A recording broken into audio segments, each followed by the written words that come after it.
नमस्कार बच्चों, उम्मीद है आप अच्छे होंगे। आज हम पढ़ेंगे आपकी कक्षा का पाठ 16 पानी की कहानी।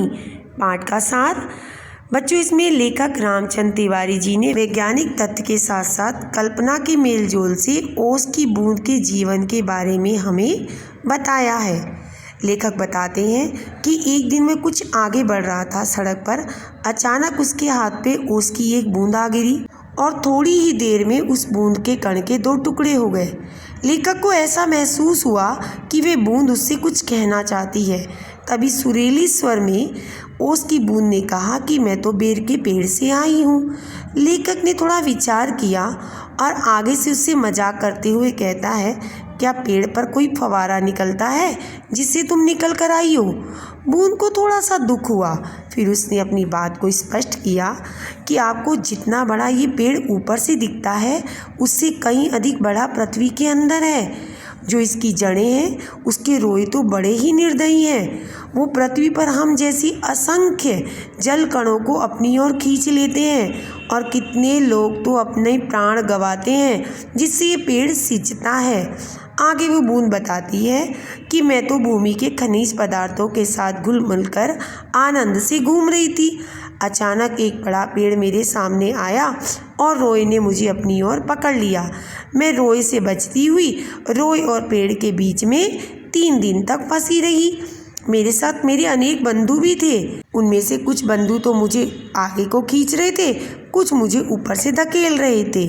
बोलती है, कैसी तैसी 3 दिन बाद मैं धीरे धीरे ऊपर आई और जब मैं ऊपर आई तो सूर्य नहीं चमक रहा था, जिससे मुझे शक्ति नहीं मिली उड़ने के लिए। मैं पत्ते पर सिकुड़ी रही, लेकिन जैसे ही मैंने तुम्हारे हाथ का सहारा पाया, मैं आपके पास आ गई। लेखक कहता है, बूंद को देखकर मुझे ऐसे लगा कि जैसे बूंद मुझसे अपनी रक्षा की मांग कर रही हो और वह सूर्य के उगने तक मेरे हाथ में रहना चाहती है, ताकि सूर्य उगे और जब उसको शक्ति मिले तो वह भाप बन के उड़ जाए। लेखक ने उसको सहारा दिया। थोड़ी देर बाद बूंद ने फिर बताया कि जो मेरे पूर्वज हैं, हाइड्रोजन और ऑक्सीजन, वो दोनों सूर्यमंडल में लपटों की तरह रह रहे थे और वो बहुत खुश थे। वो सूर्य के धरातल पर नाचते रहते थे। एक बार एक चमकता पिंड सूर्य के नज़दीक आया। वो बहुत बड़ा था। उसकी आकर्षण शक्ति से सूर्य हजारों मील घूम गया और उसका एक भाग टूट गया और टूटकर उसका एक टुकड़ा पृथ्वी पर आ गिरा। धीरे धीरे वे आग के गोले का भाग ठंडा होना शुरू हुआ और जो मेरे पूर्वज थे, हाइड्रोजन और ऑक्सीजन, जो उनकी रासायनिक क्रियाएं थी, वो समाप्त हो गई और वो एक बूंद बन गई। आगे वो बताती है कि वे भाप के रूप में भी थी और थोड़ी देर बाद वे ठोस बर्फ के रूप में भी बदल गई।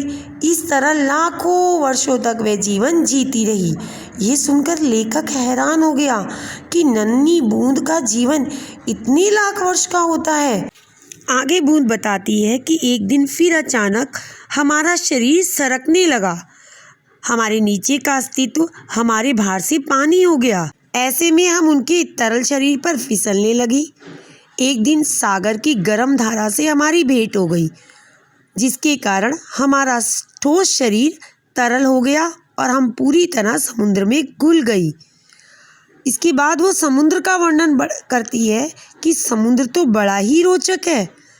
वहाँ बड़ी चहल पहल है, भले ही उसका पानी खारा है। वो बताती है कि मैंने पानी की गहराई में जाकर देखा तो वहाँ पे अनेक तरह के जीव थे।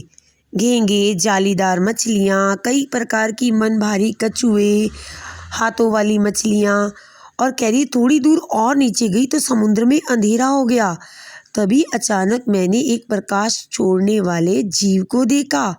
एक ऐसी मछली जिसकी चमक को देखकर छोटी छोटी मछलियाँ उसके पास आती, वे इसको खाकर अपना पेट भर लेती। इसके बाद उसने मोटे तने वाले पेड़, कई पहाड़ियाँ, घाटियाँ भी समुद्र के अंदर देखी। काफ़ी वर्षों तक वो समुद्र की गहराई नापती रही। फिर उसकी इच्छा हुई बाहर आने की। फिर वह भूमि में घुस गई और अपनी जान बचाने लगी। बड़ी कठिनाई से वह चट्टानों में गई। फिर कई वर्षों तक वहाँ रही। वहाँ जब बहुत सारी बूंदें इकट्ठी हो गई तो कुछ ने कहा हम तो यही रहेंगी, लेकिन कुछ ने कहा हम तो बाहर जाएंगी। उत्साह से भरी हुई थी। तो बूंद ने भी क्या किया, वहाँ ना टिकने का फैसला किया और वह आगे बढ़ी। फिर कह रही थोड़ी दूर जाकर मैंने एक ऐसा भाग देखा जहाँ ठोस का नामो निशान नहीं था। बड़ी बड़ी लाल पीली चट्टानें थी, विभिन्न प्रकार की धातुएं इधर से उधर बह रही थी। आगे बढ़ते बढ़ते एकदम कुछ भाग ऐसा आया जहाँ बहुत तेज गर्मी थी। कई बूंदें तो हाइड्रोजन और ऑक्सीजन में विभाजित हो गई, लेकिन बूंद बुद्धिमान थी, उसने अपने रास्ता नहीं बदला। बूंद पृथ्वी के एक ऐसे भाग में पहुंच गई जो धीरे धीरे हिल रहा था। फिर एकदम बड़ी जोर से धमाका हुआ। पता लगा ज्वालामुखी फूट गया है और धरती के अंदर से रेत, धुआं, पिघली धातुएं, तेज लपटें निकल रही हैं। बूंद को भी भाप का दल मिला और आंधी ने भी बूंद को इधर से उधर घुमाया। बहुत से जलकण तो भाप बनकर बादल बन गए। फिर थोड़ी देर बाद घने होने के बाद फिर धरती पर आ गिरे। बूंद भी आकर पहाड़ पे गिर गई और बड़ी मैली कुचैली हो गई। काफी समय वे पहाड़ों पर एक से दूसरे पत्थर पर कूदती रही और वहां का आनंद लेती रही। फिर धीरे धीरे बूंद की इच्छा हुई समतल धरती देखने की, तो वह नदी की एक छोटी सी धारा से मिल गई। कभी भूमि का कटना और पेड़ों का खोखला कर देना, उन्हें गिरना उसे बहुत अच्छा लगा। तभी बूंद ने देखा कि एक ऊंची मीनार से काली काली हवा निकल रही है। बूंद की उसे देखने की भी इच्छा हुई। जैसे ही बूंद अपने साथियों के साथ आगे बढ़ी तो एक नल द्वारा वो खींच ली गई। कई दिन तक बूंद नल में फंसी रही और वहां से बाहर निकलने की प्रतीक्षा करती रही। तभी अचानक एक दिन रात को नल टूट गया और वह झट से बाहर निकल आई। नल से निकलकर बूंद जैसे ही धरती पर पहुंची, धरती में समा गई। अंदर घूमते घूमते वे बेर के पेड़ के पास पहुंची। बस वहीं से निकली और बेर के पेड़ के पत्ते पर आ टिकी और उसने लेखक की हथेली पर अपने जीवन की पूरी कहानी कह डाली। दिन निकल आया, सूर्य उदय हो गया और वह लेखक से बोली, अब मैं यहाँ नहीं ठहर सकती, तुम मुझे नहीं रोक सकते। वह धीरे धीरे घटने लगी और फिर अपना अस्तित्व खोकर गायब हो गई। बच्चों, यहाँ लेखक ने पानी की कहानी हमें एक बूंद के माध्यम से बताई है और जल जैसी अमूल्य निधि के बचाव की सलाह भी दी है, क्योंकि बच्चों जल को जीवन की संज्ञा दी गई है। जल के बिना तो पूरे प्राणी जगत का जीवन ही शून्य है। हमारी सारी आवश्यकताएं पीने की, खेती करने की, बिजली बनाने की, घरेलू कार्य की जल के द्वारा ही पूरी होती हैं। इसलिए मनुष्य को अपने स्वार्थ को छोड़कर जल को प्रदूषित नहीं करना चाहिए।